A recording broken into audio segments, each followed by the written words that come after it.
Well, I've been working with Working Links for the last 6 years. Started as a lone parent diagnostic advisor and then moved into the Progress to Work, which was another ESF contract working with ex-substance misusers. Then moved to London to Piano and Lyric, which was an offender-based ESF project again, before starting my current ESF project, which is Moving On, working with offenders within the probation and the prison service. I'm a bit of an ESF addict in that sense, so it really appealed to me straight away. My biggest achievements on this Moving On project was when I was the case manager for the Borough of Enfield. It previously didn't have a very high referral sort of numbers, and there wasn't really a lot of provision within the borough. Having never worked in London before, also it was quite daunting for me taking over a borough as a case manager.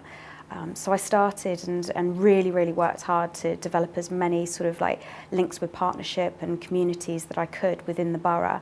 Lots of third-party organisations, employers and colleges, which ultimately meant that there was a really good network for my clients within the borough, so they didn't have to travel to central London, which was probably one of their biggest issues that they'd frequently encountered before. The result of which really was that from being a low referring borough, we actually had to employ a second full-time case manager just to keep up with the referrals. And it became the highest sort of performing borough as well on the Moving On project.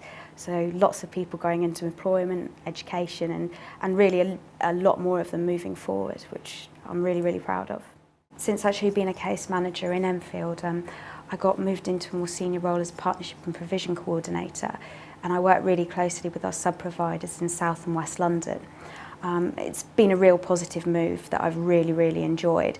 I've been able to share lots of best practice, introduce training guides, and ultimately have a wider influence on the contract across Pan London with our providers as well.